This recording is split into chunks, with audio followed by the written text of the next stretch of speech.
அன்று நள்ளிரவு பேய்மழை பெய்து கொண்டிருந்தது.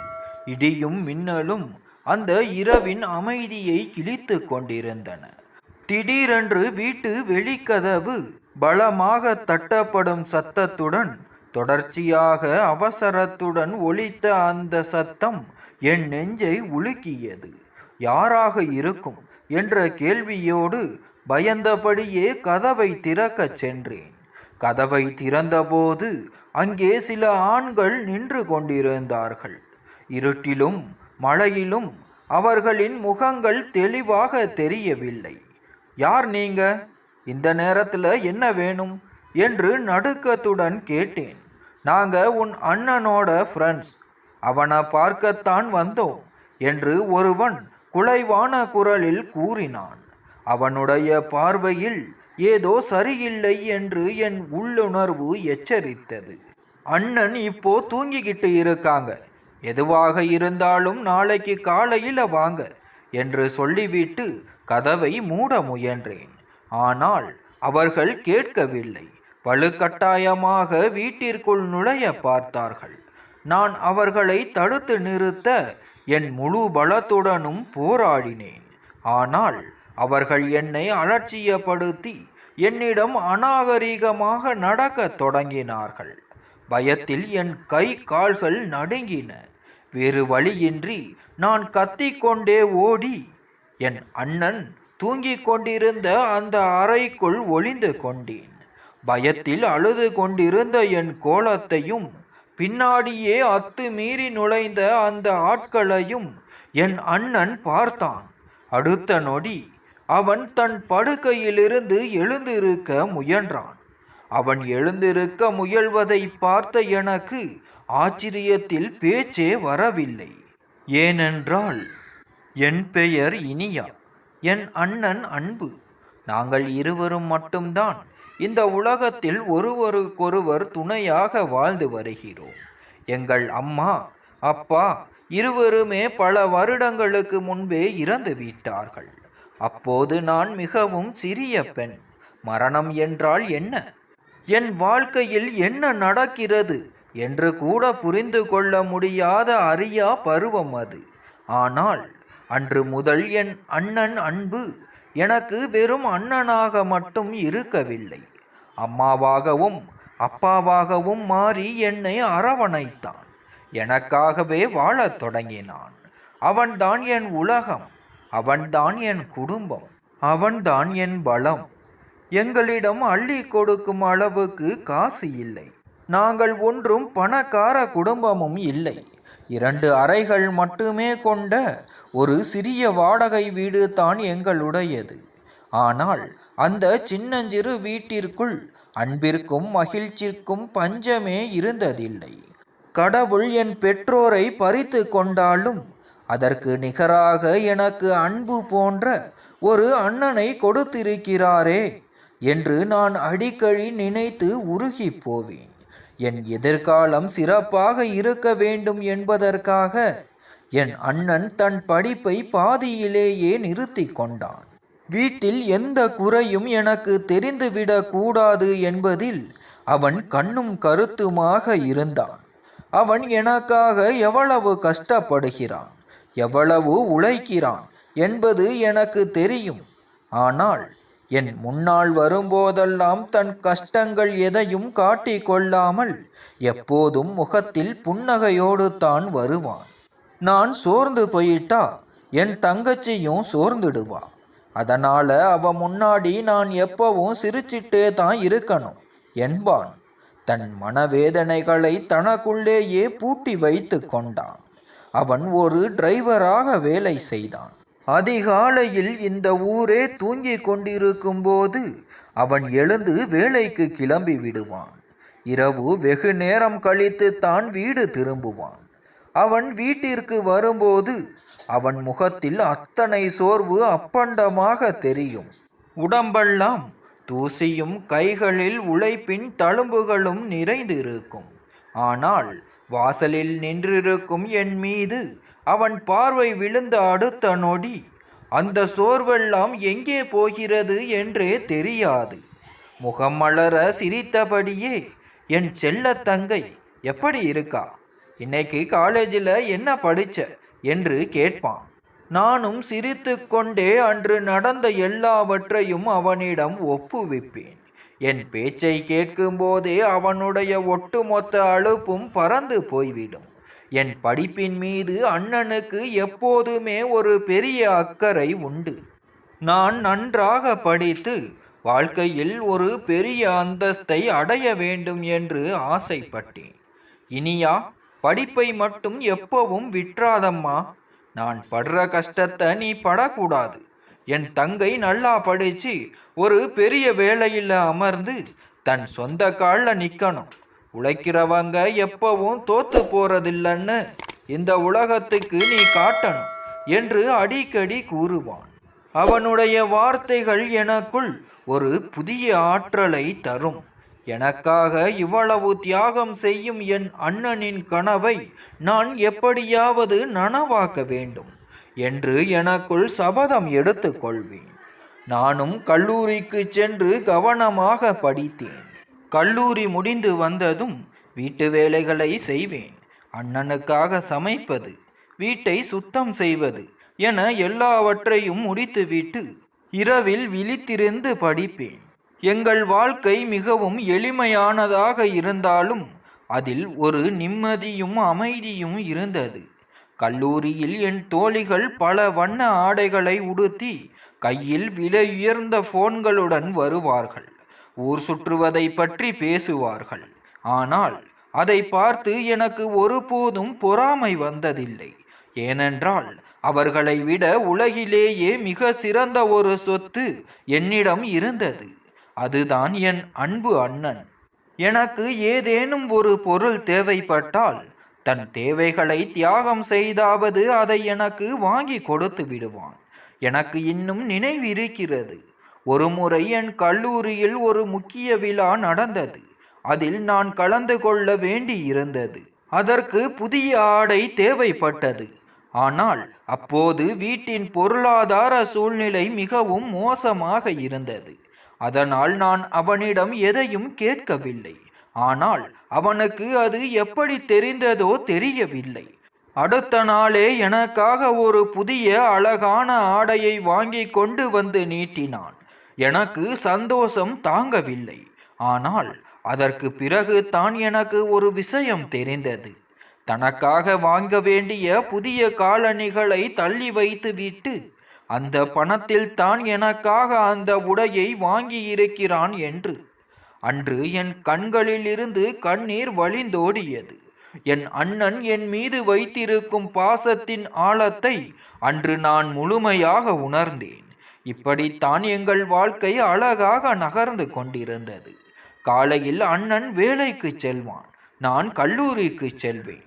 மாலையில் இருவரும் ஒன்றாக அமர்ந்து சாப்பிட்டு கொண்டே நள்ளிரவு வரை பேசிக் கொண்டிருப்போம். சில நேரங்களில் கடந்த கால நினைவுகளை பற்றி பேசுவோம். பல நேரங்களில் வருங்கால கனவுகளை பற்றி பேசுவோம். எங்களுக்குள் இருந்தது வெறும் அண்ணன் தங்கை பாசம் மட்டுமல்ல, நாங்கள் ஒருவருக்கொருவர் மிக சிறந்த நண்பர்களாகவும் இருந்தோம். என்னால் அவனிடம் எந்த ரகசியத்தையும் மறைக்க முடியாது. அவனும் தன் மனதில் உள்ள எல்லாவற்றையும் என்னிடம் பகிர்ந்து கொள்வான். எனக்கு லேசாக உடம்பு சரியில்லை என்றாலும் இரவு முழுவதும் என் படுக்கை அருகே அமர்ந்து கண் விழித்து பார்த்து கொள்வான். அவன் எப்போதாவது கவலையாக இருந்தால் எப்படியாவது அவனை சிரிக்க வைக்க நான் எதையாவது சொல்லி சிரிக்க வைப்பேன். எங்கள் வாழ்க்கை எப்போதும் இப்படியே நிம்மதியாக கழிந்துவிடும் என்று தான் நான் நினைத்தேன். ஆனால் விதி எங்களுக்கு வேறொரு பாதையை தீர்மானித்திருப்பது என்பதும் மிக விரைவில் எங்கள் வாழ்க்கையை தலைகீழாக மாற்றப் போகும் ஒரு கொடூரமான திருப்பம் வரப்போகிறது என்பதும் அப்போது எனக்கு தெரிந்திருக்கவில்லை. அன்று ஒரு நாள் காலை எப்போதும் போல எங்கள் சிறிய வீட்டில் ஒரு அமைதியான இதமான சூழல் நிலவியது.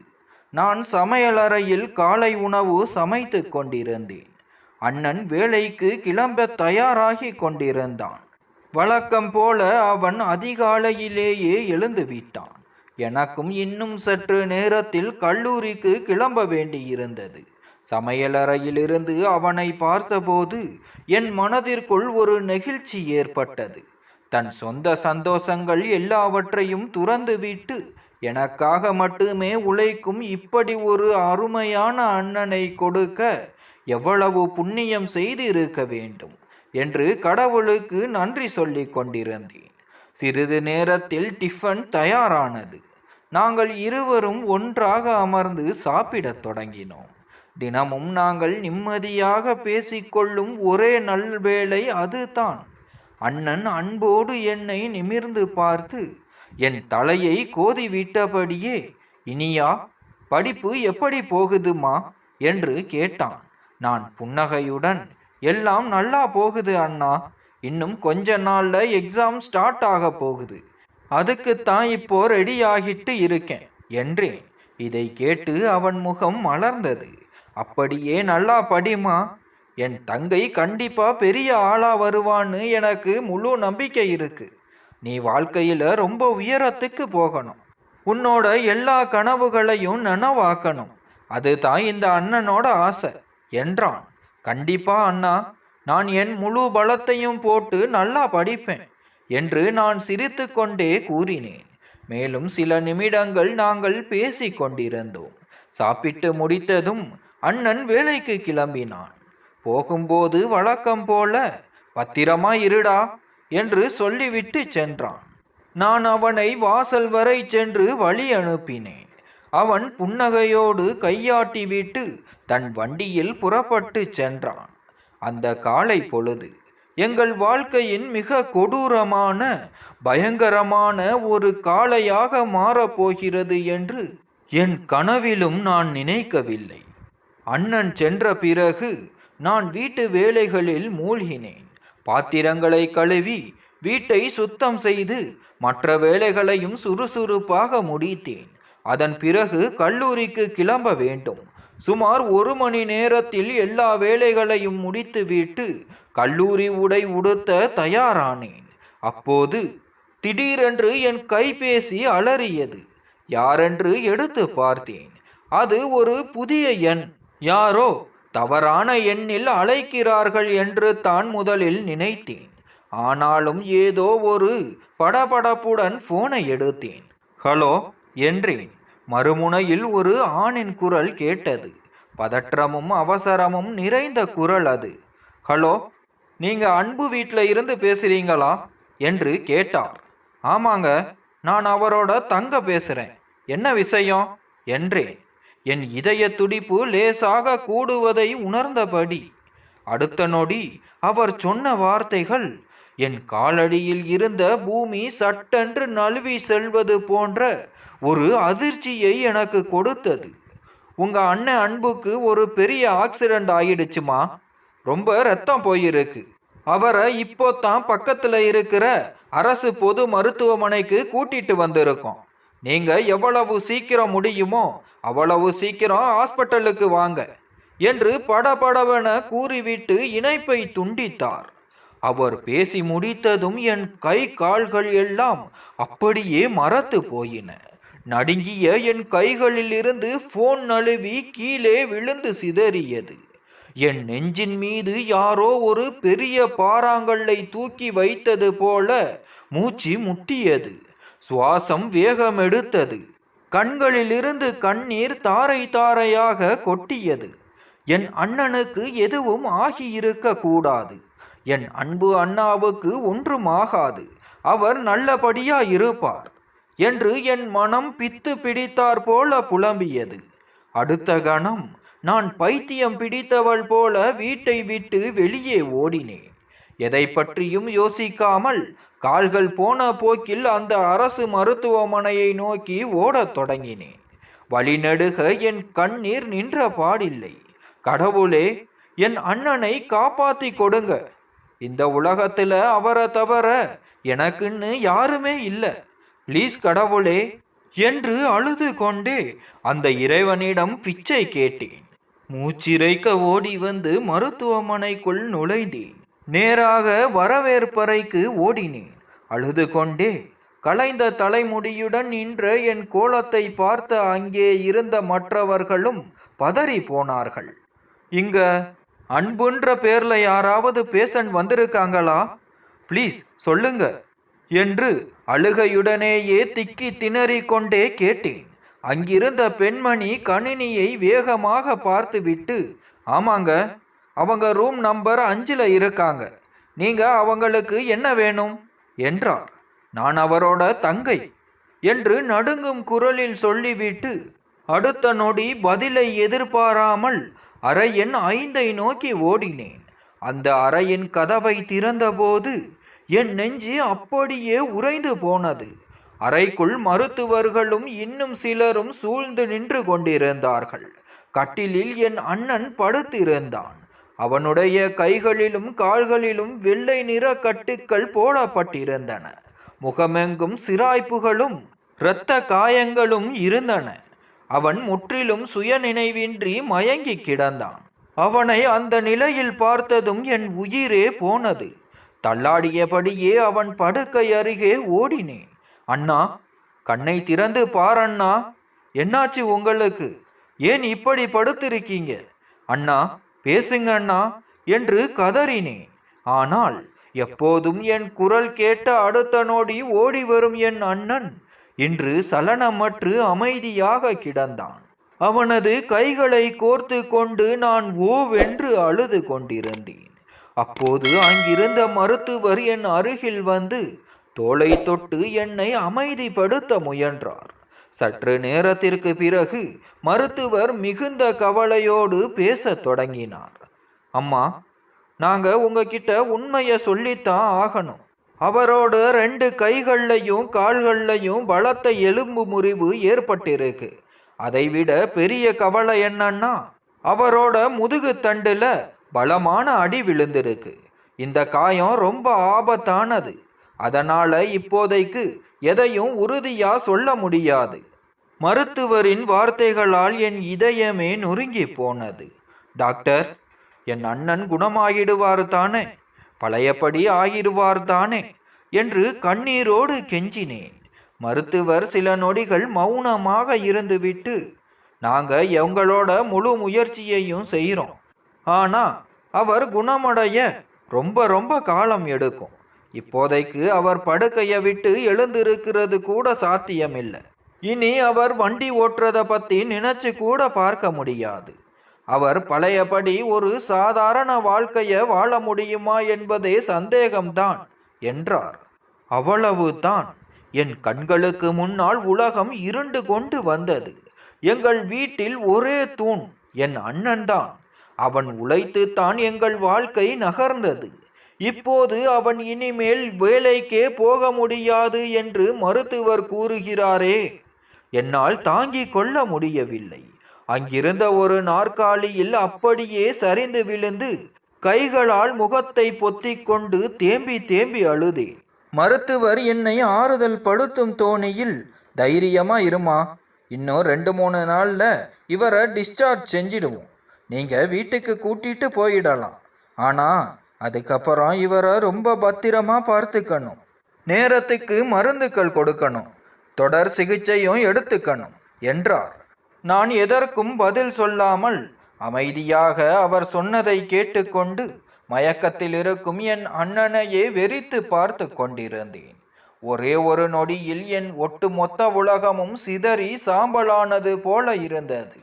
வரப்போகும் நாட்களை, இந்த துயரத்தை நான் எப்படி எதிர்கொள்ள போகிறேன் என்று எனக்கு புரியவே இல்லை.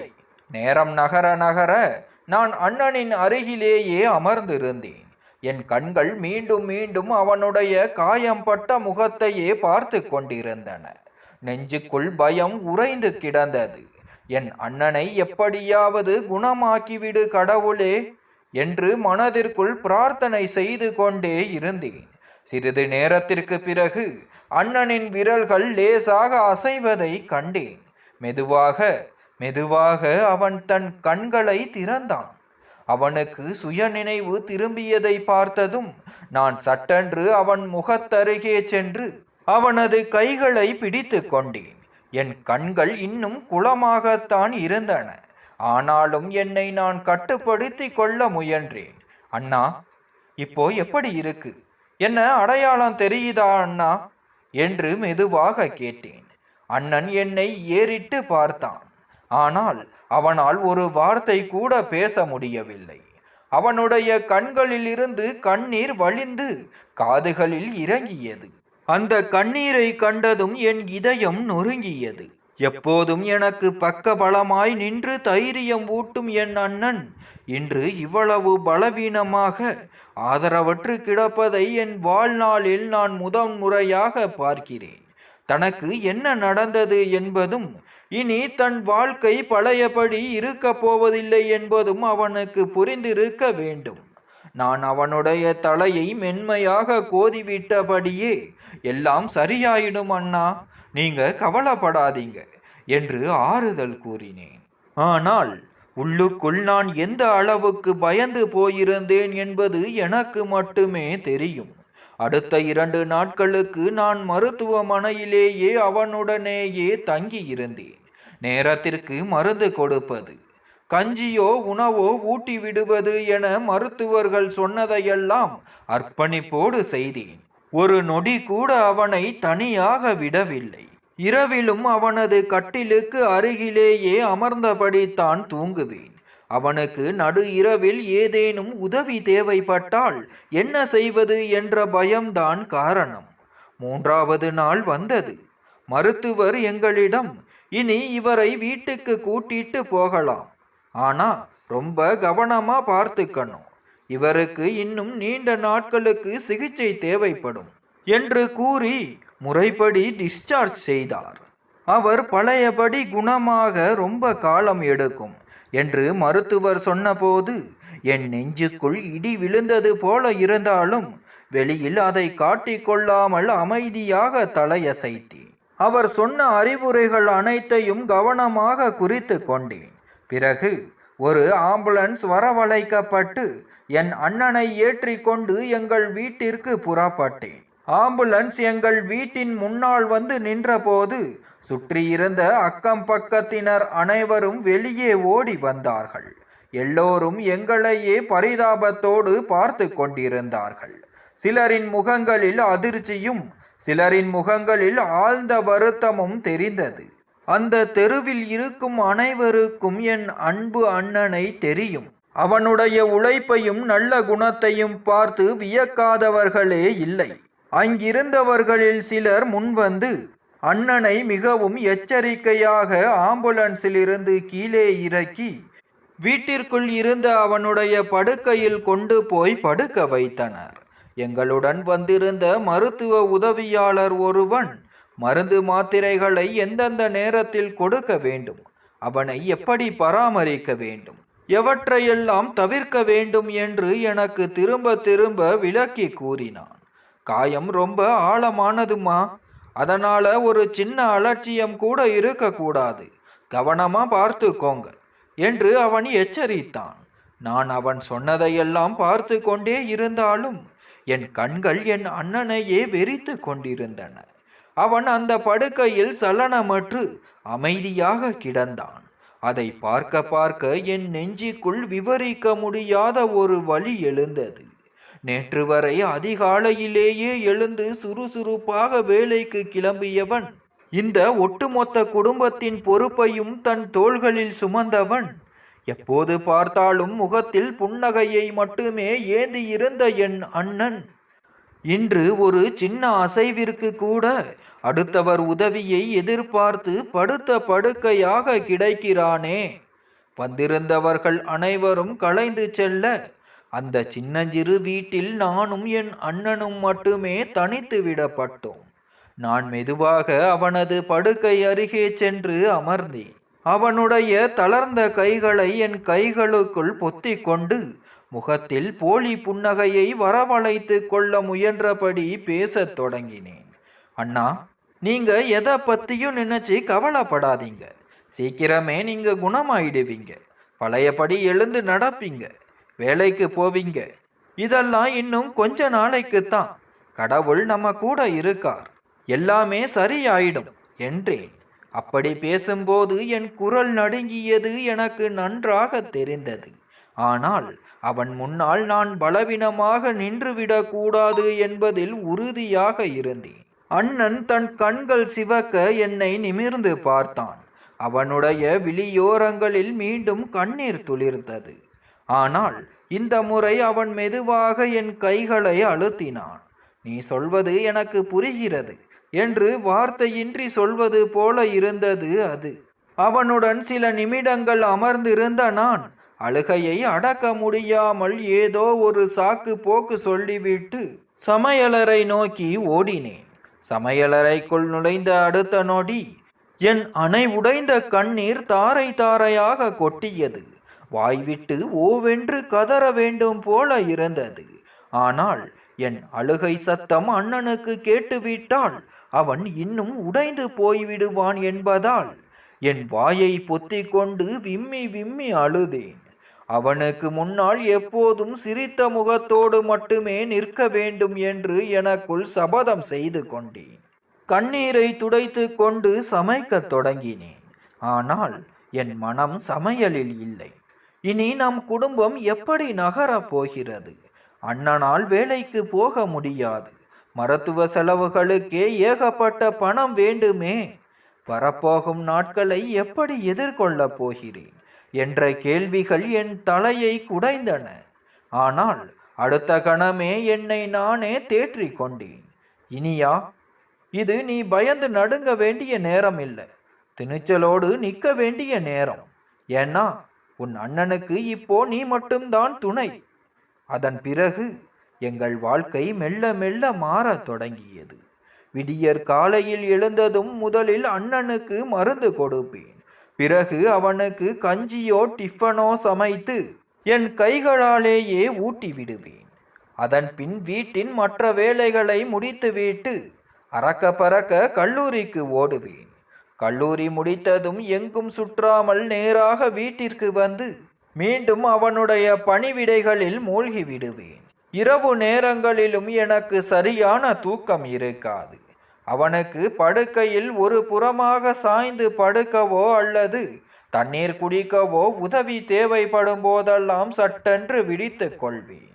ஆனால் இதை பற்றி நான் ஒருபோதும் சலித்து கொண்டதே இல்லை. தன் வாழ்நாள் முழுவதையும் எனக்காகவே தியாகம் செய்த என் அண்ணனுக்கு இந்த சிறிய சேவைகளை செய்வது என் கடமை அல்லவா? நாட்கள் நகர்ந்தன. ஒவ்வொரு நாளும் என்னை இன்னும் முதிர்ச்சி உள்ளவளாக பொறுப்புள்ளவளாக மாற்றிக்கொண்டிருந்தது. தினமும் இரவில் தூங்க போவதற்கு முன்னால், கடவுளே, என் அண்ணனை பழையபடி ஆக்கிடுங்க. அவன் இல்லாத என் உலகம் வெறும் பூஜ்யம். அவன் சிரிப்பை நான் மறுபடியும் பார்க்கணும் என்று மட்டுமே வேண்டிக் கொள்வேன். ஆனால் காலம் செல்ல செல்ல எங்கள் வீட்டின் பொருளாதார நிலைமை மிகவும் மோசமடைந்தது. அண்ணனின் மருந்து செலவு ஒரு புறம், வீட்டு செலவு மறுபுறம் என பணம் தண்ணீராக கரைந்தது. எங்களிடம் இருந்த சொற்ப சேமிப்பும் மெல்ல மெல்ல தீர்ந்து போனது. ஆரம்பத்தில் ஏதோ ஒரு வழியில் எல்லாவற்றையும் சமாளித்து விடலாம் என்று தான் நம்பினேன். ஆனால் இப்போது சமையலறையில் இருந்த அரிசி, பருப்பு போன்ற அத்தியாவசியமான பொருட்கள் கூட தீரத் தொடங்கின. ஒவ்வொரு நாளும் சமையலறை பெட்டிகளை திறந்து பார்க்கும்போது என் நெஞ்சம் பதறும். இன்னைக்கு எப்படியோ சமைச்சிடலாம், ஆனா நாளைக்கு என்ன பண்றது என்ற கேள்வி என் அடிவயிற்றை கலக்கியது. அந்த கேள்வி என்னை உள்ளுக்குள் கொஞ்சம் கொஞ்சமாக அரித்து தின்று கொண்டிருந்தது. பகலெல்லாம் அண்ணனுக்கு முன்னால் என் சோகங்களை மறைத்து முகத்தில் புன்னகையை மட்டுமே ஏந்தி கொண்டு திரிந்தேன். ஆனால் தனிமையில் இருக்கும்போது கவலையும் பயமும் என் நெஞ்சை அடைத்தன. அடுத்து என்ன செய்வதென்றே எனக்கு புரியவில்லை. நான் வெளியில் சென்று ஏதேனும் வேலை செய்யலாம் என்றால் வீட்டில் இருக்கும் அண்ணனை யார் கவனித்துக் கொள்வது? அவனுக்கு ஒவ்வொரு சில நிமிடங்களும் ஏதேனும் ஒரு உதவி தேவைப்பட்டு கொண்டே இருக்கும். அவனை அப்படிப்பட்ட நிலையில் தனியாக விட்டு செல்வது என்னால் நினைத்து கூட பார்க்க முடியாத ஒன்று. ஆனால் வீட்டிலேயே முடங்கி இருந்தால் குடும்ப செலவுகளுக்கு என்ன செய்வது இந்த இரண்டு கேள்விகளும் என் தலையை ஓயாமல் குடைந்து கொண்டிருந்தன. ஒரு நாள் காலை சமையலறைக்குள் சென்று பார்த்தபோது என் இதயம் திக்கென்றது. டப்பாவில் மாவு மிக குறைவாகவே இருந்தது. பருப்பும் தீரும் தருவாயில் இருந்தது. காய்கறிகளோ பல நாட்களுக்கு முன்பே தீர்ந்து விட்டன. சில நிமிடங்கள் அங்கேயே அதிர்ச்சியுடன் நின்று யோசித்தேன். பிறகு ஒரு முடிவுக்கு வந்தேன். எதிர் வீட்டு மளிகை கடை அண்ணனிடம் போய் நிலைமையை சொல்லி, இப்போதைக்கு கொஞ்சம் பொருட்களை கடனாக கேட்போம். நம் சூழ்நிலையை புரிந்து கொண்டு அவர் கண்டிப்பாக கொடுப்பார் என்று எனக்குள் ஒரு நம்பிக்கையை வளர்த்து கொண்டேன். மெதுவாக கடைக்கு சென்றேன். சமைப்பதற்கு தேவையான சில அத்தியாவசிய பொருட்களை எடுத்து போட்டுவிட்டு கடைக்காரரின் முன்னால் நின்றேன். அவர் எல்லாவற்றையும் கணக்கு பார்த்துவிட்டு, 180 ரூபாய் ஆகுதுமா என்று தொகையை கூறினார். நான் என் குரலை தாழ்த்தி நடுக்கத்துடன், அண்ணே, இப்போதைக்கு என்கிட்ட பணம் இல்லைங்கண்ணே. என் அன்பு அண்ணனுக்கு உடம்பு சரியாக போகுது. அவர் பழையபடி வேலைக்கு கிளம்புனதும் உங்கள் பணத்தை வட்டியும் முதலுமா ஒரு பைசா பாக்கி இல்லாம திருப்பி கொடுத்துட்றேன். இப்போதைக்கு மட்டும் இந்த சாமான கொடுங்கண்ணே. வீட்டில் அண்ணனுக்கு சமைக்கணும் என்று கெஞ்சும் தோணியில் கேட்டேன். கடைக்காரர் சில நொடிகள் என்னை உற்று பார்த்தார். பிறகு முகத்தில் எந்த சலனமும் இல்லாமல் தலையை அசைத்து, இல்லம்மா, என்ன மன்னிச்சிடு. இனிமே என்னால யாருக்கும் கடனெல்லாம் கொடுக்க முடியாது. ஏற்கனவே ஊர்ல பாதி பேருக்கு கொடுத்த கடன் வராம நிக்குது. முதல்ல காசை கொடு, அப்புறம் சாமான எடுத்துட்டு போ என்று கோபமாக கூறிவிட்டார். அவர் சொன்ன வார்த்தைகள் என் நெஞ்சில் சூடு வைத்தது போல இருந்தது.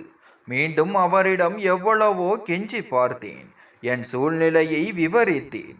ஆனால் அவர் தன் முடிவில் பிடிவாதமாக இருந்தார். அங்கே என்ன செய்வதென்று தெரியாமல் கைகளை பிசைந்தபடி நின்றேன். அவமானத்திலும் வேதனையிலும் என் கண்கள் குளமாயின. அழுகையை அடக்கி கொண்டு அங்கிருந்து நகர முயன்றேன். அப்போது பின்னால் இருந்து ஒரு பெண்ணின் குரல் கேட்டது. ஏய் இனியா, என்னாச்சு? ஏன் இங்க வந்து இப்படி பதற்றமா நின்னுட்டு இருக்க? நான் சட்டென்று திரும்பி பார்த்தேன். அவள் எங்கள் பக்கத்து வீட்டில் குடியிருக்கும் பிரியா. எப்போதும் முகத்தில் சிரிப்போடும் அடுத்தவர்களுக்கு உதவும் குணத்தோடும் இருக்கும் ஒரு நல்ல பெண். அவள் என் முகத்தை பார்த்த மாத்திரத்திலேயே ஏதோ ஒரு பெரிய பிரச்சனை என்பதை புரிந்து கொண்டாள். என்ன விஷயம் இனியா? ஏதும் பிரச்சனையா என்று கனிவோடு கேட்டாள். நான் என் சோகத்தை மறைத்து போலி புன்னகையோடு, இல்ல பிரியா, அதெல்லாம் ஒண்ணுமில்லை. அண்ணனுக்கு சமைக்க சாமான் வாங்க வந்தேன், அவ்வளவு தான் என்றேன் மழுப்பலாக. உங்க அண்ணனுக்கு இப்போ எப்படி இருக்கு என்று அடுத்த கேள்வியை கேட்டாள். முன்னைய விட இப்போ பரவாயில்லை.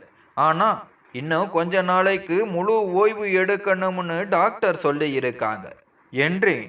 அவள் நான் சொன்னதை கூர்ந்து கவனித்தாள். பிறகு கடையில் நான் எடுத்து வைத்திருந்த பொருட்களையும் கடைக்காரரின் முகத்தையும் பார்த்தாள். அங்கே என்ன நடந்திருக்கும் என்பதை அவள் சட்டென்று ஊகித்து விட்டாள். மெதுவாக என் அருகில் வந்து, என்ன இனியா, அண்ணன் சாமா தரமாட்டேன்னு சொல்றாரா என்று ரகசியமாக கேட்டாள். நான் சற்று தயங்கியபடியே, இல்ல, என்கிட்ட இப்போதைக்கு காசு இல்லை, அதான் அண்ணன் கடன் தர முடியாதுன்னு சொல்லிட்டார் என்று உண்மையை ஒப்புக்கொண்டேன். நான் சொல்லி முடிப்பதற்குள் அவள் மறு வார்த்தை பேசாமல் தன் கை பையிலிருந்து சில பணத்தாள்களை எடுத்து என் கையில் திணித்தாள். இந்த பணத்தை கொடுத்துட்டு சாமானை எடுத்துட்டு போ. உன்கிட்ட எப்போ பணம் இருக்கோ அப்ப எனக்கு திருப்பி கொடு, அவசரமே இல்லை என்றாள். நான் பதறி போய், ஐயோ வேண்டாம் பிரியா, உன்கிட்ட இருந்து நான் எப்படி பணம் வாங்க முடியும்? இது நல்லா இருக்காது என்று மறுத்தேன். ஆனால் அவளோ அழகாக புன்னகைத்து, அடி பைத்தியமே, இதுல யோசிக்க என்ன இருக்கு? நீ எனக்கு ஒரு சின்ன தங்கை மாதிரி. இந்த இக்கட்டான நேரத்துல கூட ஒரு பக்கத்து வீட்டுக்காரியா உனக்கு உதவ முடியலன்னா அப்புறம் நான் இருந்து என்ன பிரயோஜனம் என்றாள். அவள் சொன்ன அந்த வார்த்தைகள் என் இதயத்தை தொட்டன. இந்த சுயநலமான உலகத்தில் கஷ்டப்படும் நேரத்தில் உதவுவதற்கு சில நல்ல உள்ளங்களும் இருக்கத்தான் செய்கின்றார்கள் என்பதை நினைத்தபோது என் கண்கள் கலங்கின. நான் எவ்வளவோ மறுத்தும் அவள் கேட்கவில்லை. இறுதியாக வேறு வழியின்றி அவளிடம் அந்த பணத்தை பெற்றுக்கொண்டு என் நெஞ்சார்ந்த நன்றியை கூறினேன். மளிகை பொருட்களை வாங்கி கொண்டு வீட்டை நோக்கி நடந்தேன். இன்னமும் இந்த உலகத்துல எந்த ஒரு சுயநலமும் இல்லாத, அடுத்தவர்களுக்கு உதவும் நல்ல மனிதர்கள் வாழ்ந்து கொண்டு தான் இருக்கிறார்கள் என்ற எண்ணம் என் மனதில் ஓடியது. வீட்டிற்கு வந்ததும் விறுவிறுப்பாக சமையலை முடித்தேன். சூடான உணவை ஒரு தட்டில் எடுத்துக்கொண்டு அண்ணனின் அறைக்கு சென்றேன். அவனது தலைமாட்டிற்கு அருகில் அமர்ந்து என் கைகளாலேயே அவனுக்கு ஊட்டத் தொடங்கினேன். 2 வாய் சாப்பிட்ட அண்ணன் என்னை ஏறிட்டு பார்த்து, இனியா, வீட்டில் சாமான்லாம் தீர்ந்துருச்சுன்னு நினைச்சேன், இதெல்லாம் வாங்க எப்போ காசு வந்தது என்று மெதுவாக கேட்டான். நான் ஒரு கணம் மௌனமானேன். அவனிடம் பொய் சொல்ல எனக்கு மனம் வரவில்லை. அவனிடம் எதையும் மறைப்பது சரியாக இருக்காது என்று நினைத்ததால் மளிகை கடையில் நடந்த அவமானம், பிரியா தன்னிச்சையாக முன்வந்து பணம் கொடுத்து உதவியது என எல்லாவற்றையும் அப்படியே அவனிடம் கூறினேன். நான் சொல்லி முடித்த அடுத்த நொடி என் அண்ணனின் முகபாவனை முற்றிலும் மாறியது.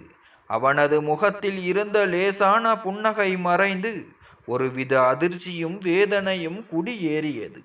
அவன் அமைதியாக எங்கோ வெறித்து பார்த்தபடி ஆழ்ந்த சிந்தனையில் மூழ்கினான்.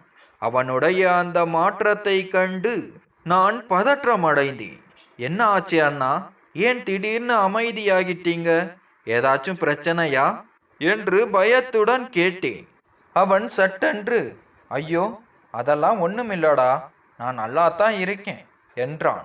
ஆனால் அவனுடைய குரல் எப்போதும் போல இல்லை. ஏதோ ஒரு பெரிய விஷயம் அவனது மனதை போட்டு உலுக்குகிறது என்பதை அவனது குரல் காட்டி கொடுத்தது. நான் விடாமல், நிஜத்தை சொல்லுங்க அண்ணா, என்ன விஷயம், ஏன் இப்படி பதற்றமாகிறீங்க என்று மீண்டும் கேட்டேன்.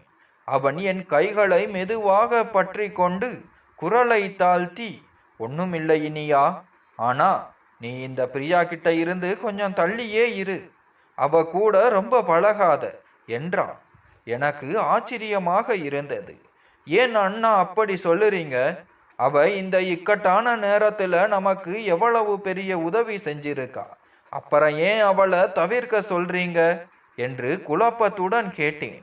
ஆனால் அண்ணன் அந்த பேச்சை வளர்க்க விரும்பவில்லை.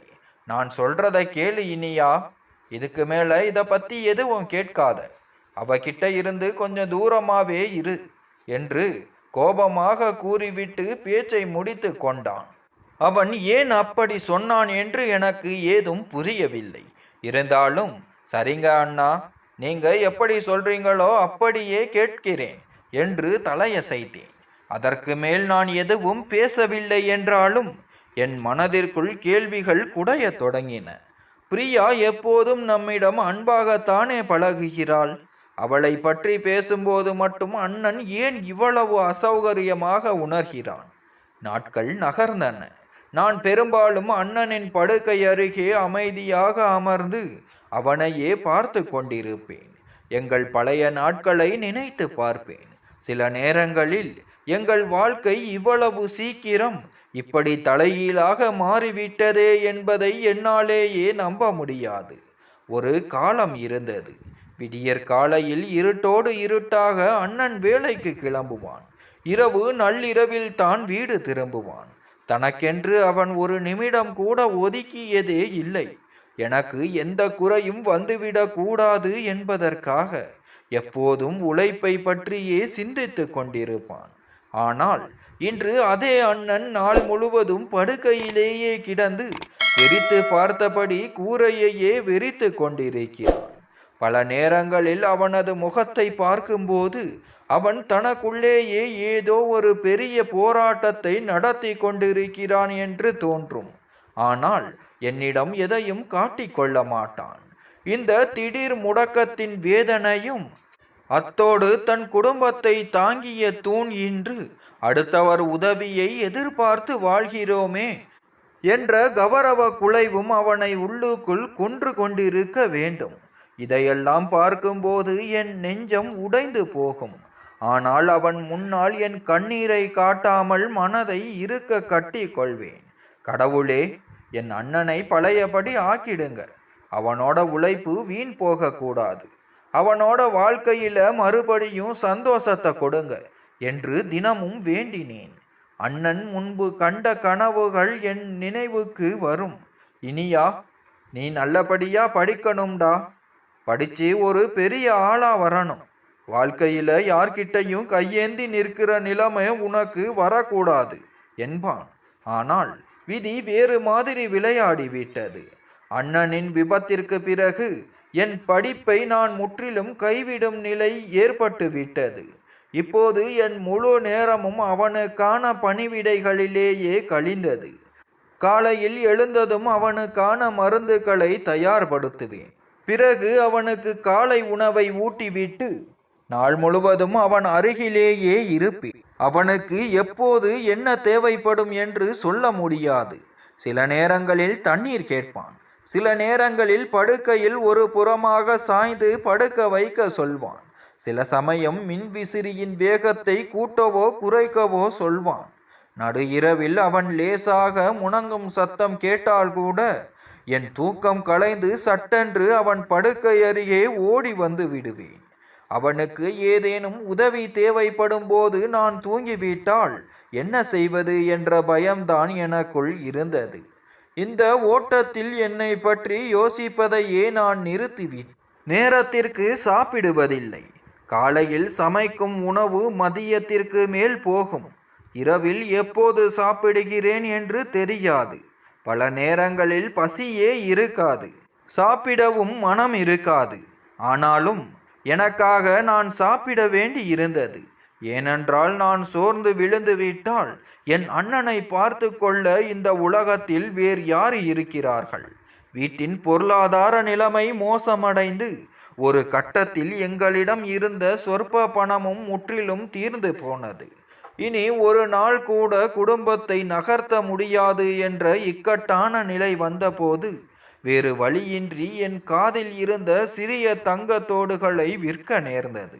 அதை விற்றுத்தான் சில நாட்களுக்கான மளிகை பொருட்களையும் அண்ணனின் மருந்துகளையும் வாங்கினேன். என் காதிலிருந்து அந்த தோடுகளை கழற்றிய போது எனக்கு என் அம்மாவின் நினைவு வந்துவிட்டது. ஏனென்றால் அம்மா விட்டு சென்ற ஒரே நினைவே அதுதான். ஆனால் அந்த தருணத்தில் அம்மாவின் நினைவை விட என் அண்ணனின் உயிரும் அவனது தேவைகளுமே எனக்கு பெரிதாக தெரிந்தன. அதனால் மறுசிந்தனையின்றி அதை விற்றுவிட்டேன். சில நாட்களுக்கு பிறகு சில அத்தியாவசிய பொருட்களை வாங்குவதற்காக நான் அங்காடிக்கு சென்றிருந்தேன். வழியில் தற்செயலாக மீண்டும் பிரியாவை சந்திக்க நேர்ந்தது. என்னை பார்த்த அடுத்த நொடி அவள் ஓடி வந்து, இனியா, இப்போ உங்க அண்ணனுக்கு எப்படி இருக்கு என்று கனிவோடு கேட்டாள்.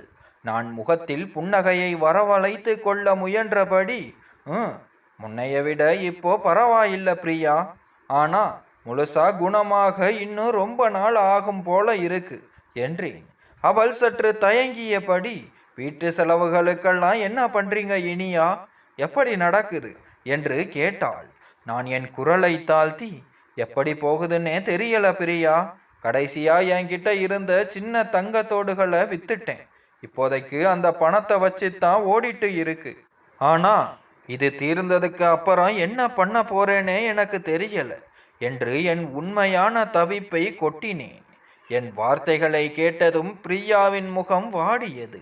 சில நொடிகள் ஆழ்ந்து யோசித்தவள் பிறகு என் கைகளை பற்றி கொண்டு கூறினாள், இங்க பாரு இனியா, நீ எதை பத்தியும் கவலைப்படாத. எங்க வீட்டில் வசதிக்கு குறைவே இல்லைன்னு உனக்கு தெரியும். இப்போ நானும் ஒரு நல்ல வேலையில சேர்ந்துட்டேன். மாசம் நல்ல சம்பளம் வருது. அதனால இன்னையில இருந்து நான் மாசம் உனக்கு கொஞ்சம் பணம் தர்றேன்.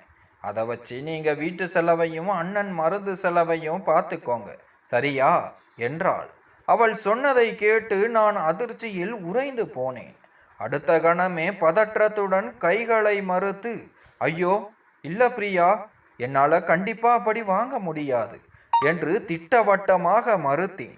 நான் இன்னும் எவ்வளவு நாளைக்கு தான் உன்கிட்ட இப்படி உதவி வாங்கிக்கிட்டே இருக்க முடியும் பிரியா என்று நான் தயங்கியபடி கேட்டேன். ஆனால் அவள் என் பேச்சை பாதியிலேயே தடுத்து, அடி பைத்தியமே, இதுல என்ன இப்போ பெரிய விஷயம் வந்துடுச்சு? நீ எனக்கு ஒரு தங்கை மாதிரி. இந்த இக்கட்டான நேரத்துல நான் உனக்கு உதவாம வேற யாரு பண்ணுவா? இதுல என்ன தப்பு இருக்கு என்றாள். பிறகு அவள் என் முகத்தை உற்று பார்த்துவிட்டு, இன்னொரு விஷயம் சொல்லவா? நீ இப்போ ரொம்ப வீக்கா இருக்க இனியா. முகம் எல்லாம் வாடி போய் கண்ணுக்கு கீழே கருவளையம் வந்துடுச்சு. நீ ஒழுங்கா சாப்பிட்றதே இல்லை, அப்படித்தானே என்று கேட்டாள். அவள் உண்மையைத்தான் சொல்கிறாள் என்பதால் நான் குற்ற உணர்ச்சியோடு என் பார்வையை தரையை நோக்கி குனிந்து கொண்டேன். அதை பார்த்த அவள் சற்று அதட்டலான குரலில், இன்னையில இருந்து நீ சமைக்கவே வேண்டாம், சரியா? இனிமே உங்க 2 பேருக்கும் சேர்த்து நானே எங்க வீட்டில் இருந்து சமைச்சு எடுத்துட்டு வரேன். அப்பவாச்சும் உனக்கு கொஞ்சம் ஓய்வு கிடைக்கும் என்றாள். ஐயோ வேண்டாம் பிரியா, நீ ஏற்கனவே எங்களுக்கு எவ்வளவோ பண்ணிட்ட. இதுக்கு மேலையும் உன்னை சிரமப்படுத்த நான் விரும்பல என்று நான் மீண்டும் மறுத்தேன். ஆனால் அவளோ சிரித்து விட்டு, இங்க பாரு, நீ எனக்கு வெறும் பக்கத்து வீட்டுக்காரி மட்டும் இல்லை, என் சொந்த தங்கை மாதிரி. உன்னை இந்த நிலையில என்னால பார்க்க முடியல. அதனால இனிமே என்கிட்ட வாதாடாதே. நான் சொன்னது தான் நடக்கும் என்று செல்லமாக மிரட்டினாள். கஷ்ட காலத்தில் ஒருவர் இப்படி தூணாக நிற்பதை நினைத்த போது என் கண்கள் மீண்டும் கலங்கின. இனிமே விவாதம் பண்ணாத என்று சொல்லிவிட்டு அவள் என்னை அணைத்தபடி என்னுடன் நடக்க தொடங்கினாள். வழிநெடுக என் கவலைகளை மறக்கடிப்பதற்காக ஏதேதோ ஜோக் சொல்லி என்னை சிரிக்க வைக்க முயன்றாள். எங்கள் வீட்டின் அருகில் வந்ததும் அவள் தன் வீட்டிற்குள் செல்ல நான் வீட்டிற்குள் நுழைந்தேன். அன்று தான் முதன்முறையாக எனக்கு தோன்றியது, எல்லா நம்பிக்கைகளும் அற்று போய் நின்றபோது கடவுள்தான் பிரியாவை ஒரு தேவதையை போல எங்கள் வாழ்க்கைக்குள் அனுப்பி வைத்திருக்கிறார் என்று.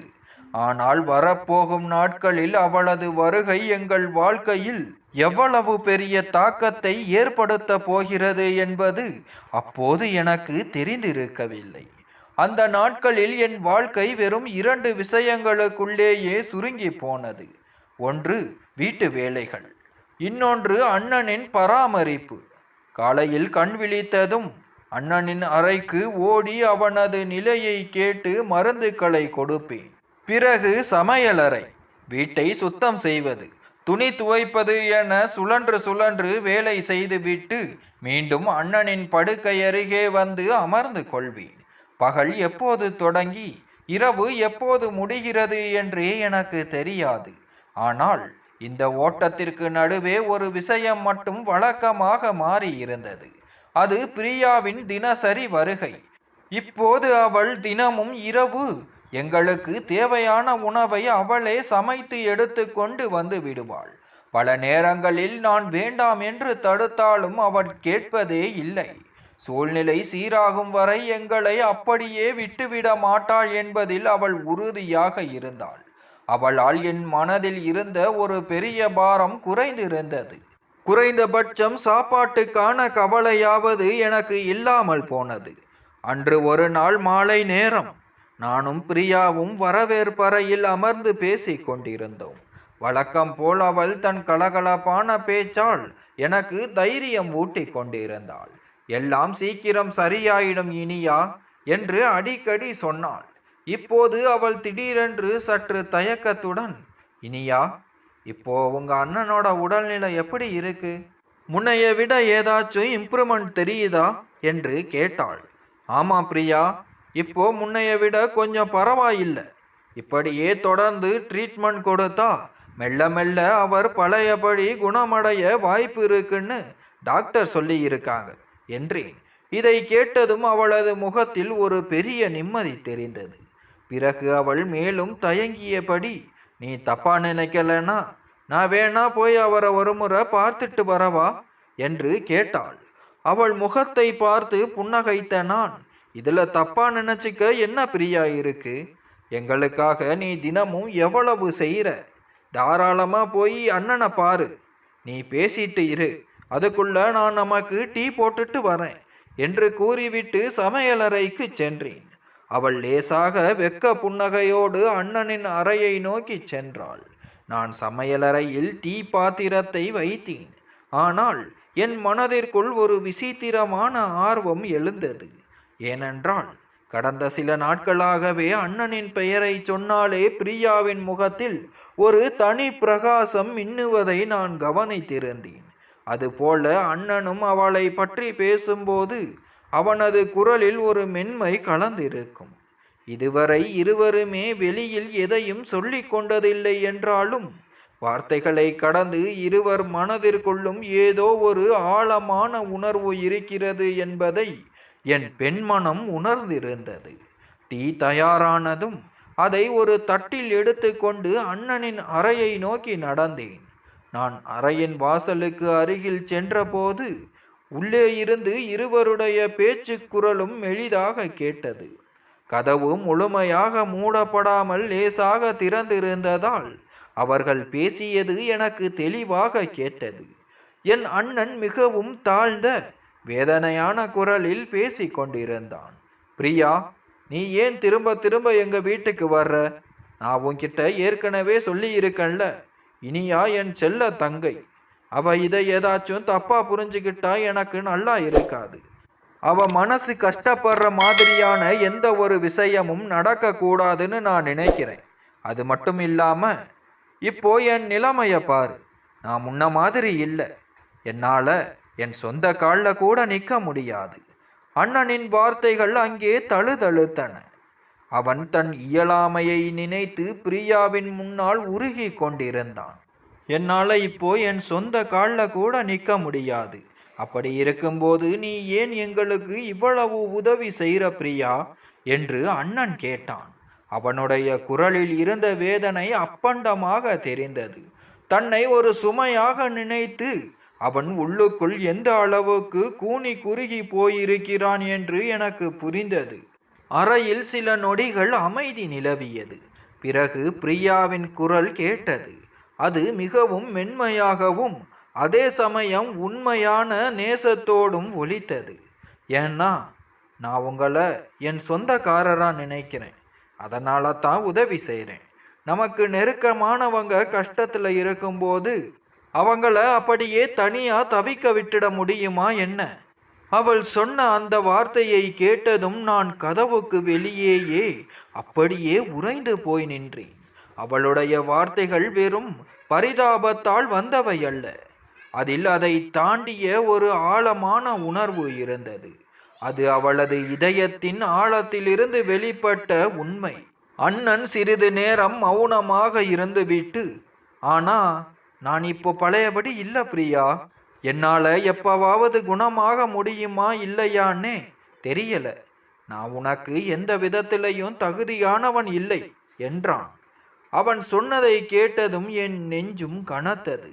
அண்ணன் உள்ளுக்குள் எந்த அளவுக்கு உடைந்து போயிருக்கிறான் என்பதை நினைத்து என் கண்கள் கலங்கின. ஆனால் அடுத்த நொடி பிரியா சொன்ன வார்த்தை என்னை இன்னும் ஆழமாக யோசிக்க வைத்தது. ஒரு மனுஷனோட மதிப்பு அவன் நடந்துக்கிறதுலையோ ஓடி ஓடி சம்பாதிக்கிறதுலையோ இல்லை அன்பு. அவனோட மதிப்பு அவனோட நல்ல மனசுல தான் இருக்கு. உங்களோட மனசு ரொம்ப ரொம்ப நல்லது. ஒருவேளை அதனால தான் என்னால் உங்களை நினைக்காம இருக்க முடியலையோ என்னவோ. உங்க மேல எனக்கு அத்தனை அக்கறை என்றாள்.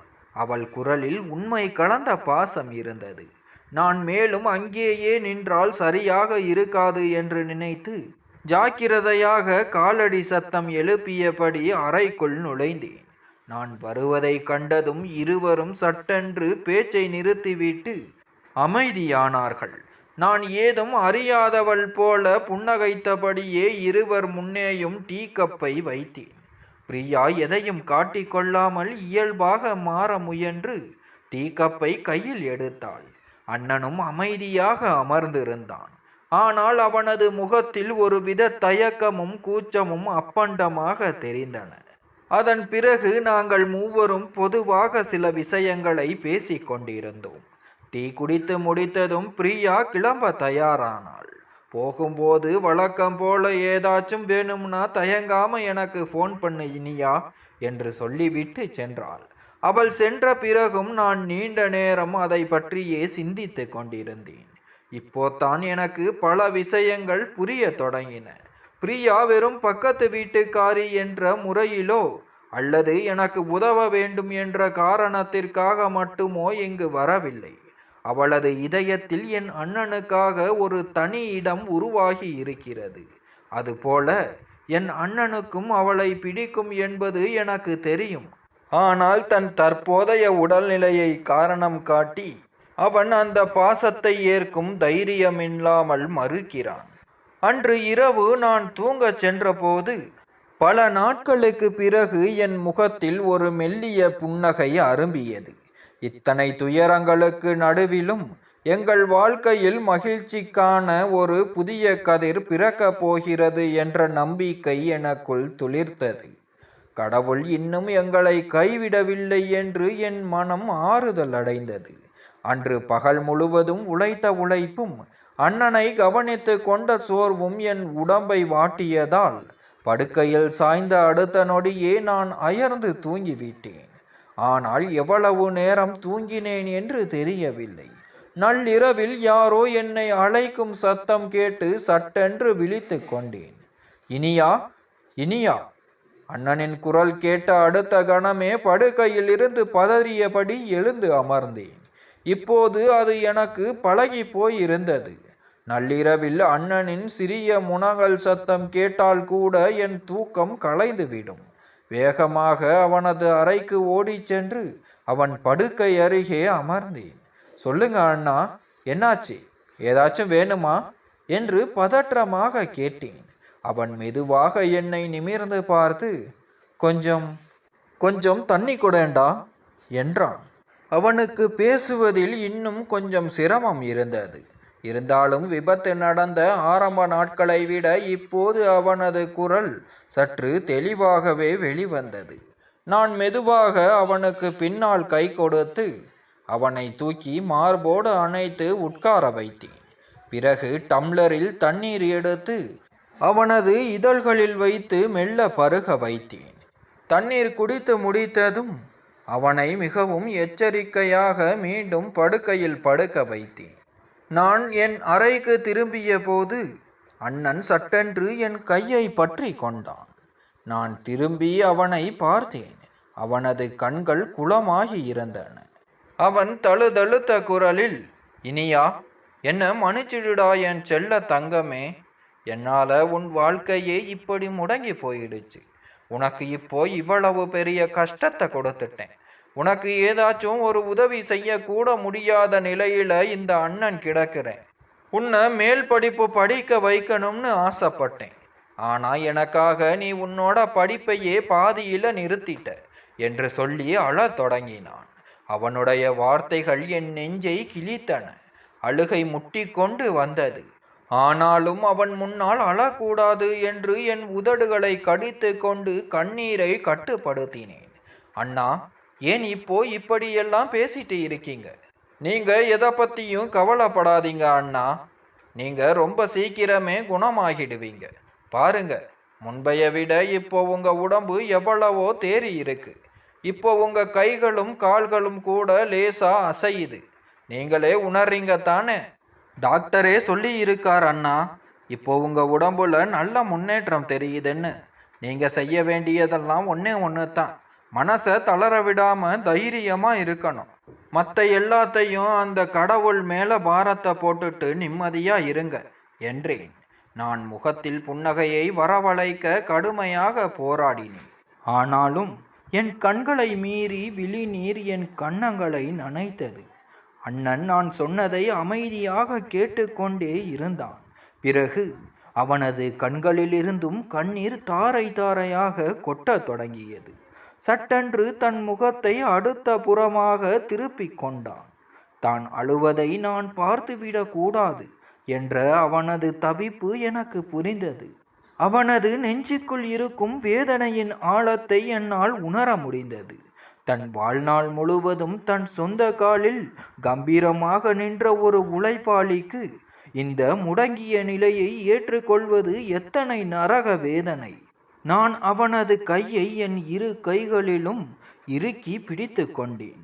அண்ணா, இன்னைக்கு நான் உங்களுக்கு பணிவிடை செய்யறதுல உங்களுக்கு என்ன அண்ணா சங்கடம்? உங்க வாழ்நாள் முழுக்க எனக்காகத்தானே உழைச்சிங்க. எனக்காக உங்க ஆசை, கனவு எல்லாத்தையும் தியாகம் பண்ணீங்களே. இப்போ இந்த இக்கட்டான சூழ்நிலையில நான் உங்களுக்கு துணையா நிற்கிறது என் கடமை அண்ணா. அதனால உங்களை நீங்களே ஒரு நாளும் சுமையா நினைச்சிக்காதீங்க என்றேன் உருக்கமாக. என் வார்த்தைகளை கேட்டதும் அவன் மெதுவாக முகத்தை திரும்பி என்னை ஏறிட்டு பார்த்தான். அவனது இதழ்களில் ஒரு மெல்லிய புன்னகை அரும்பியது. அவனது மனம் சற்றே அமைதியடைந்திருப்பதை அவனது முகம் காட்டியது. பிறகு, நீங்க நல்லா ஓய்வெடுங்க அண்ணா என்று கூறிவிட்டு அவனது அறையை விட்டு மெதுவாக வெளியே வந்தேன். ஆனால் அன்று இரவு எனக்கும் தூக்கம் முற்றிலும் கலைந்து போனது. என் அறையில் நாற்காலியில் அமர்ந்தபடி விடியும் வரை கூரையையே வெறித்து பார்த்து கொண்டிருந்தேன். என் மனதில் ஆயிரம் கேள்விகள் அலைமோதின. என் அண்ணன் மீண்டும் தன் சொந்த காலில் எழுந்து நிற்கும் அந்த பொன்னாள் எப்போது வரும்? அவன் பழையபடி எப்போது சிரிப்பான்? எப்போது வேலைக்கு கிளம்புவான்? இதே சிந்தனையில் நான் மூழ்கி இருக்கும்போது விடிந்தது. மறுநாள் காலை வீட்டின் வெளியே கதவு தட்டப்படும் சத்தம் கேட்டது. நான் சென்று கதவை திறந்தேன். வாசலில் பிரியா நின்று கொண்டிருந்தாள். அவளது கையில் ஒரு சிறிய காகித உரை இருந்தது. எப்போதும் போல அவளது முகத்தில் புன்னகை இருந்தாலும் கண்களில் ஏதோ ஒரு லேசான கவலை நிழலாடியது. அவள் வீட்டிற்குள் வந்து நேராக என் அருகில் அமர்ந்தாள். அந்த உரையை என் கையில் திணித்தவள், இனியா, இந்த பணத்தை வச்சிக்கோ. அண்ணனுக்கு தேவையான மருந்து மாத்திரைகளை முதல்ல போய் வாங்கிட்டு வா என்றாள். நான் பதறி போய் கைகளை பின்னுக்கு இழுத்து கொண்டேன். ஐயோ இல்ல பிரியா, நீ ஏற்கனவே எங்களுக்கு எவ்வளவோ உதவி பண்ணிட்ட. இதுக்கு மேலையும் உன்கிட்ட என்னால பணம் வாங்க முடியாது என்று விடாப்பிடியாக மறுத்தேன். ஆனால் அவள் என் பேச்சை கேட்கவில்லை. வலுக்கட்டாயமாக அந்த உரையை என் கைகளில் திணித்தாள். பிறகு, இப்போ அண்ணனோட ஹெல்த் எப்படி இருக்கு இனியா என்று அக்கறையோடு கேட்டாள். முன்ன விட இப்போ பரவாயில்ல பிரியா. கை காலில் லேசா அசைவு தெரியுது, உணர்ச்சி தெரியுது என்றேன். இதை கேட்டதும் அவளது முகத்தில் ஒரு பெரிய நிம்மதி பெருமூச்சு எழுந்தது. முகம் மலர புன்னகைத்தவள், இது ரொம்ப நல்ல விஷயமாச்சே, மெல்ல மெல்ல எல்லாமே சரியாயிடும் பாரு என்றாள். பிறகு சில நொடிகள் ஏதோ யோசனையோடு அமைதியானாள். அந்த தருணத்தில், அண்ணன் உங்களுக்குள் எந்த அளவுக்கு உடைந்து போயிருக்கிறான், தனியாக இருக்கும்போது அவனும் விம்மி அழுகிறான் என்ற நிஜங்களை எல்லாம் பிரியாவிடம் கொட்டிவிட வேண்டும் என்று என் மனம் துடித்தது. அண்ணன் அவளை பற்றித்தான் நினைத்து கொண்டிருக்கிறான். அவளுக்கு தெரியாமல் அவளை காதலிக்கிறான் என்ற உண்மையையும் அவளிடம் சொல்லிவிடலாம் என்று நினைத்தேன். ஆனால் அடுத்த கணமே என்னை நானே தடுத்து கொண்டேன். இது அண்ணனின் தனிப்பட்ட விஷயம். அவனது அனுமதி இல்லாமல் அவனது மனதில் உள்ளதை அடுத்தவரிடம் பகிர்வது சரியாக இருக்காது என்று என் உள் மனது தடுத்ததால் நான் மௌனம் காத்தேன். அதற்கு பதிலாக நான் புன்னகைத்தபடியே, என்ன பிரியா, அண்ணனை பார்க்க உள்ள போகலையா என்று கேட்டேன். அவள் ஒரு கணம் தயங்கிவிட்டு, இல்லை இனியா, இன்னைக்கு வேண்டாம், இன்னொரு நாள் பார்த்துக்கிறேன், எனக்கு வெளியே கொஞ்சம் அவசர வேலை இருக்கு என்று கூறிவிட்டு கிளம்பினாள். நான் அவளை வாசல் வரை சென்று வழி அனுப்பினேன். அவள் மறைந்த பிறகும் நான் அங்கேயே சில நிமிடங்கள் யோசனையுடன் நின்றேன். பிரியா வெறும் இறக்கப்பட்டு எங்களுக்கு உதவவில்லை. அவளது இதயத்தின் ஆழத்தில் என் அண்ணனுக்காக ஒரு உன்னதமான காதல் கனிந்திருக்கிறது என்பது எனக்கு அப்பண்டமாக தெரிந்தது. அதே போல அண்ணனின் மனதிலும் அவளுக்கென்று ஒரு தனி அரியாசனம் இருக்கிறது. ஆனால் விதியின் சதியால் இருவருமே தங்களின் உணர்வுகளை வெளியில் சொல்ல முடியாமல் தவிக்கிறார்கள். அண்ணன் தன் ஊனத்தை காரணம் காட்டி அவளுக்கு தான் தகுதியற்றவன் என்று ஒதுங்குகிறான். பிரியாவோ எந்த பிரதிபலனையும் எதிர்பாராமல் ஒரு நிழலாக அவனுக்கு துணையாக நிற்கிறாள். காலம் கனிந்து என் அண்ணன் முழுமையாக குணமாக வேண்டும். அவனுக்கு சேர வேண்டிய அத்தனை சந்தோஷங்களும் அவனுக்கு கிடைக்க வேண்டும் என்று மனமுருக வேண்டிக் கொண்டேன். அன்று பகல் முழுவதும் கடந்த சில மாதங்களைப் போலவே தான் நகர்ந்தது. காலையில் எழுந்தேன், வீட்டு வேலைகளை முடித்தேன், அண்ணனுக்கு மருந்துகளை கொடுத்து உணவை ஊட்டிவிட்டு அவனோடு அமர்ந்து பேசிக் கொண்டிருந்தேன். பொழுது சாய்ந்து மாலை நேரமும் வந்தது. என் கண்கள் அடிக்கடி வாசலையே பார்த்து கொண்டிருந்தன. வழக்கமாக இந்நேரத்திற்குள் பிரியா எங்களுக்கு தேவையான உணவோடு வந்து விடுவாள். ஆனால் அன்று ஏனோ அவள் இன்னும் வரவில்லை. ஏதாச்சும் வேலையாக இருக்கும் என்று நினைத்து நானும் பெரியதாக எடுத்து கொள்ளவில்லை. அப்போது தான் திடீரென்று வீட்டின் கதவு பலமாக தட்டப்படும் சத்தம் கேட்டது. பிரியா தான் வந்திருப்பாள் என்ற எண்ணத்தோடு முகத்தில் புன்னகையை ஏந்தியபடி நான் அவசரமாக ஓடி சென்று கதவை திறந்தேன். ஆனால் அங்கே நின்றது பிரியா அல்ல. எங்கள் தெருவைச் சேர்ந்த 4-5 வாலிபர்கள் அங்கே நின்று கொண்டிருந்தார்கள். அவர்களை எனக்கு தெரியும். அந்த பகுதியில் அடிக்கடி பார்த்திருக்கிறேன். ஆனால் அவர்களிடம் நான் ஒருபோதும் பேசியதில்லை. நான் சற்று தயக்கத்துடன், என்ன வேணும், யார் வேணும் உங்களுக்கு என்று கேட்டேன். அவர்களில் முன்னால் நின்ற ஒருவன் மிரட்டலான பார்வையை வீட்டிற்குள் வீசியபடியே கூறினான், நாங்க அன்போட ஃப்ரெண்ட்ஸ், அவனை பார்க்கத்தான் வந்து இருக்கிறோம். அண்ணன் இப்போ ஓய்வெடுத்துட்டு இருக்காங்க. நீங்க எல்லாரும் நாளைக்கு காலையில வாங்க, அப்போ பார்த்து பேசலாம் என்று நான் சொன்னேன். ஆனால் என் வார்த்தைகளை கேட்ட அந்த ஆட்கள் ஒருவருக்கொருவர் விசித்திரமாக பார்த்து கொண்டு அநாகரிகமாக சிரிக்க தொடங்கினார்கள். அவர்களில் ஒருவன், அதெல்லாம் முடியாது, நாங்க இப்பவே அவனை பார்க்கணும், இப்பவே பேசணும் என்றான் அதிகார குரலில். அவர்களின் பேச்சும் அவர்களில் என்னை பார்த்த விதமும் எனக்கு ஏனோ சற்றும் பிடிக்கவில்லை. உள்ளுக்குள் பயம் உறைந்தாலும், இல்ல இப்ப முடியாது, நீங்க முதல்ல இங்கிருந்து கிளம்புங்க, அண்ணனுக்கு உடம்பு சரியில்லை என்று கராராக கூறினேன். ஆனால் அவர்கள் என் பேச்சை சட்டை செய்யவில்லை. காதில் வாங்கி கொள்ளாதவர்கள் போல அங்கேயே நின்றார்கள். திடீரென்று ஒருவன் நான் மூடியிருந்த கதவை வலுக்கட்டாயமாக தள்ளி திறந்துவிட்டு வீட்டிற்குள் நுழைய பார்த்தான். என் நெஞ்சு பயத்தால் துடிக்க தொடங்கியது. நான் என் முழு பலத்தையும் திரட்டி அவர்களை தடுத்து நிறுத்த முயன்றபடியே, என்ன அநாகரிகம் இது, இப்படி அனுமதி இல்லாமல் நீங்க வீட்டுக்குள்ள வரக்கூடாது, வெளியே போங்க என்று கத்தினேன். ஆனால் அவர்கள் என் எதிர்ப்பை பொருட்படுத்தவே இல்லை. அடுத்த சில நொடிகளில் அந்த 4-5 பேர்களும் வலுக்கட்டாயமாக எங்கள் வீட்டிற்குள் நுழைந்து விட்டார்கள். என் இதய துடிப்பு எனக்கே கேட்கும் அளவுக்கு வேகமாக அடித்து கொண்டது. வீட்டில் நானும் படுத்த படுக்கையாக இருக்கும் என் அண்ணனும் மட்டும்தான் இருக்கிறோம். அவனால் ஒரு அடி கூட எடுத்து வைக்க முடியாது என்ற நிஜம் என் பயத்தை 1000 மடங்காக்கி அவர்களை உடனே வெளியேறும்படி நான் மீண்டும் மீண்டும் சத்தம் போட்டு கூறினேன். ஆனால் அவர்கள் அதை ஒரு வேடிக்கையாக நினைத்து கேலி செய்து சிரித்தார்கள். அவர்களில் ஒருவன், அட என்னம்மா இவ்வளவு அவசரம், இன்னைக்கு நாங்க பொறுமையா உட்கார்ந்து பேசிட்டு தான் போவோம் என்றான் குலைந்த குரலில். இன்னொருவன், ஆமாடா, இன்னைக்கு நமக்கு நல்ல சான்ஸ் கிடைச்சிருக்கு என்று கண்களை உருட்டி சொன்னான். அவர்கள் பேசிய வார்த்தைகளை கேட்டதும் என் உடம்பெல்லாம் நடுங்க தொடங்கியது. அவர்களின் எண்ணம் ஏதோ தவறானது என்பது எனக்கு அப்பண்டமாக புரிந்தது. நான் பயந்து பின்வாங்க தொடங்க அவர்கள் மெல்ல மெல்ல என்னை நோக்கி முன்னேறினார்கள். என்னை தொடாதீங்க, தள்ளி நில்லுங்க என்று கத்தினேன். என் முகத்தில் இருந்த மரண பயத்தை அவர்கள் ரசித்தார்கள். வேறு வழியின்றி நான் அங்கிருந்து வேகமடித்தபடி ஓடி அண்ணன் படுத்திருந்த அறைக்குள் நுழைந்து அவனது படுக்கை அருகே தஞ்சமடைந்தேன். என் கண்களிலிருந்து கண்ணீர் தாரை தாரையாக கொட்டியது. பயத்திலும் அதிர்ச்சியிலும் என்னால் ஒரு வார்த்தை கூட சரியாக பேச முடியவில்லை.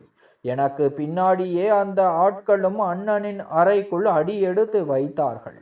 அழுகை கலந்த என் கோலத்தையும் பின்னாடியே அத்துமீறி நுழைந்த அந்த ஆட்களையும் பார்த்த அடுத்த நொடி என் அண்ணனின் முகபாவனை முற்றிலும் மாறியது. அவனது முகம் கோபத்தால் சிவந்தது. அவன் தன் முழு பலத்தையும் திரட்டி, யார் நீங்க? இப்போதே என் வீட்டை விட்டு வெளியே போங்கடா என்று இடிக்குரலில் கத்தினான். அவனுடைய குரலில் பழைய கம்பீரம் இல்லை என்றாலும் தங்கையை காக்க துடிக்கும் ஒரு அண்ணனின் ஆக்ரோசம் அப்பண்டமாக வெளிப்பட்டது. ஆனால் அந்த அக்யோக்கியர்கள் அவனது மிரட்டலை கண்டு அஞ்சவில்லை.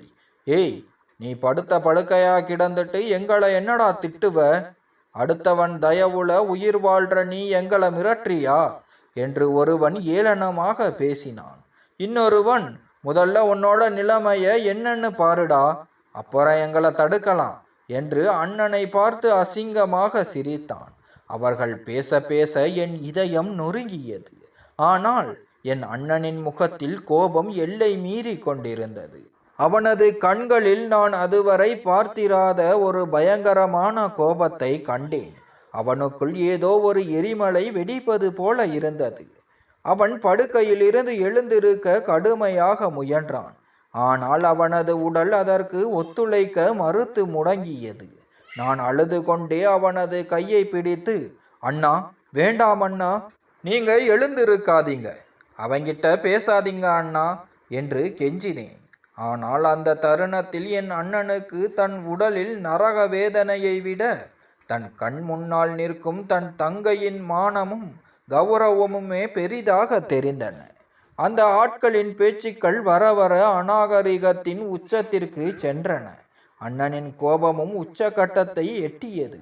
அடுத்த கணம் என் கால்களையே நம்ப முடியாத, மருத்துவ உலகையே வியக்க வைக்கும் ஒரு அதிசயம் அங்கே அரங்கேறியது. என் அண்ணன் தன் 2 காலாலும் படுக்கையை இறுக்க பற்றி கொண்டான்.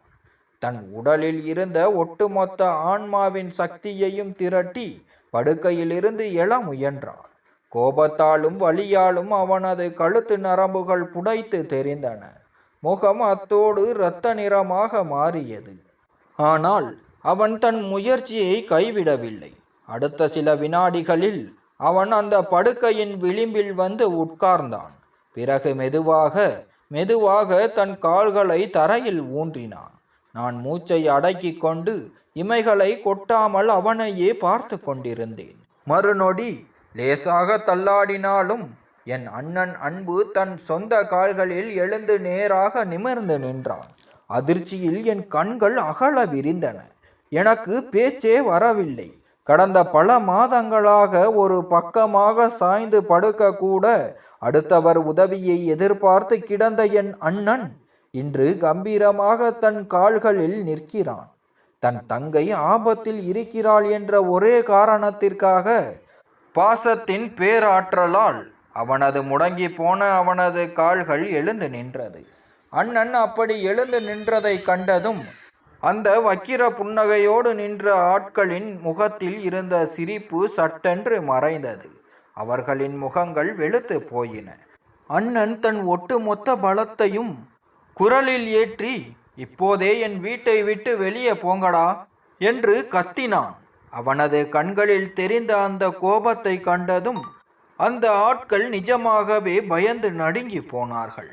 அதே சமயம் நானும் சுதாரித்து கொண்டு நடுங்கும் கைகளால் என் தொலைபேசியை எடுத்து காவல்துறையின் அவசர எண்ணிற்கு அழைத்து விவரம் கூறினேன். நான் போலீஸுக்கு தகவல் கொடுத்து விட்டதை அறிந்ததும் அந்த ஆட்கள் அடியோடு ஆடி போனார்கள். மாட்டிக்கொள்வோம் என்ற பயத்தில் அடுத்த சில வினாடிகளில் அவர்கள் அத்தனை பேரும் வீட்டை விட்டு வெளியேறி மின்னல் வேகத்தில் அங்கிருந்து தப்பியோடி மறைந்தார்கள். அவர்கள் சென்ற அடுத்த நொடி பயத்திலும் பதற்றத்திலும் இருந்த என் கால்கள் பலமற்று போனது. நான் அழுது கொண்டே அண்ணனை நோக்கி ஓடி சென்று அவனை கட்டி கொண்டு தாங்கினேன். ஏனென்றால் அவனும் தன் முழு சக்தியையும் இழந்து தள்ளாடி கொண்டிருந்தான். அவனை மெதுவாக படுக்கையில் அமர வைத்த நான் அவனது மார்பில் முகம் புதைத்து ஓவென்று அழுதேன். அண்ணா, உங்களுக்கு ஏதாச்சும் ஆயிருந்தா நான் என்ன பண்ணியிருப்பேன் அண்ணா? எனக்கு யாரு இருக்கா என்று விம்மி விம்மி அழுதேன்.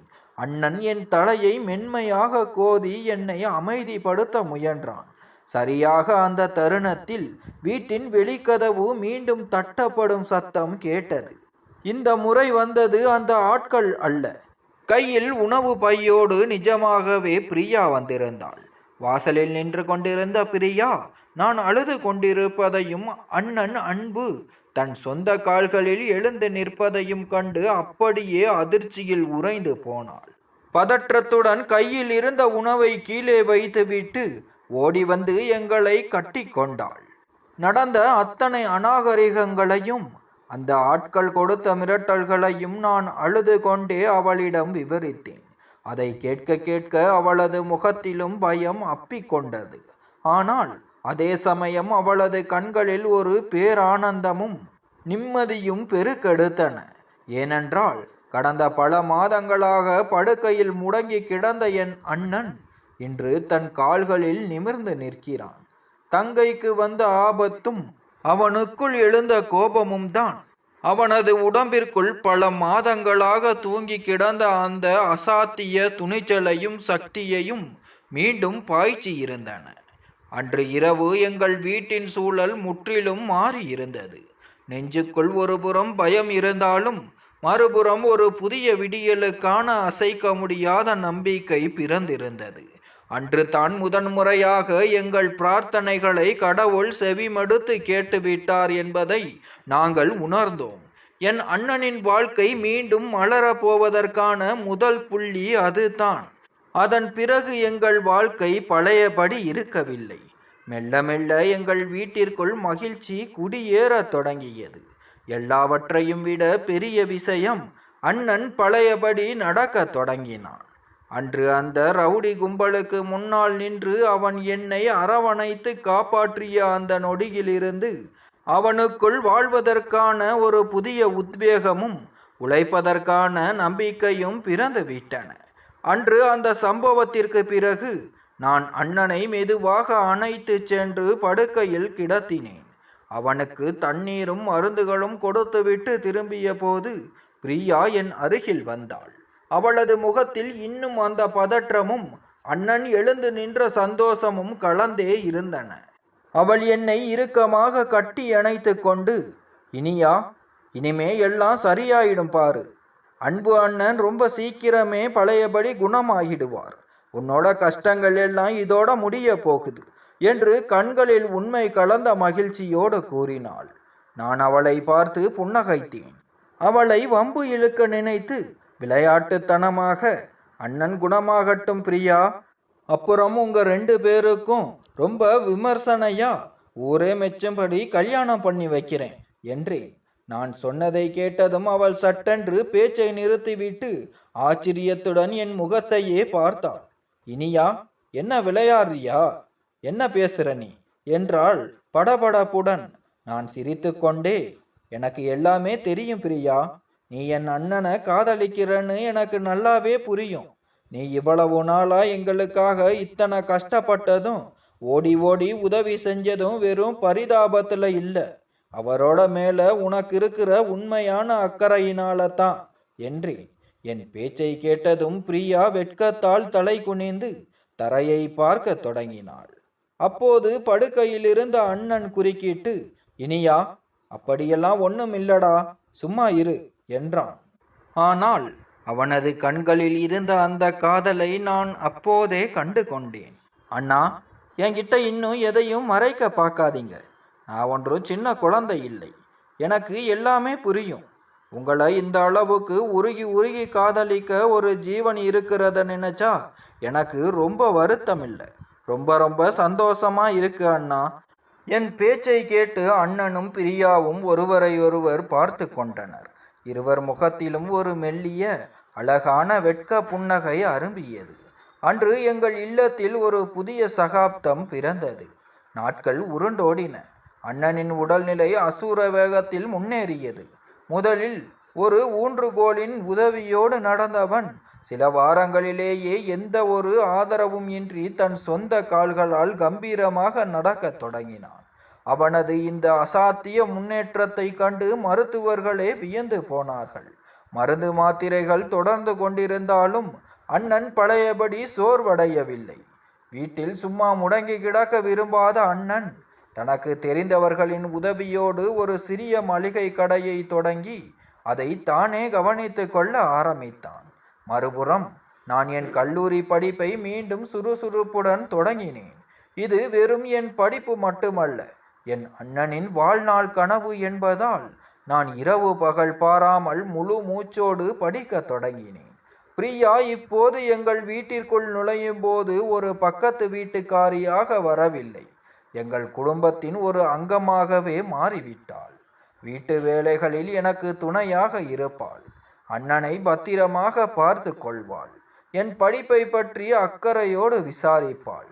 ஒரு நாள் நான் தைரியத்தை வரவழைத்து கொண்டு அண்ணனிடம் பேசினேன். அண்ணா, நீங்களும் பிரியா அண்ணியும் இனிமே கல்யாணம் பண்ணிக்கிறது தான் நல்லது, தள்ளி போடாதீங்க என்றேன். முதலில் அண்ணன் இப்போதைக்கு வேண்டாம் இனியா என்று மறுத்தான். ஆனால் இந்த முறை நான் பின்வாங்க தயாராக இல்லை. தினமும் அவனிடம் இதை பற்றியே பேசி பேசி ஒரு வழியாக அவனது சம்பந்தத்தை வாங்கினேன். என் சந்தோஷத்திற்கு எல்லையே இல்லை.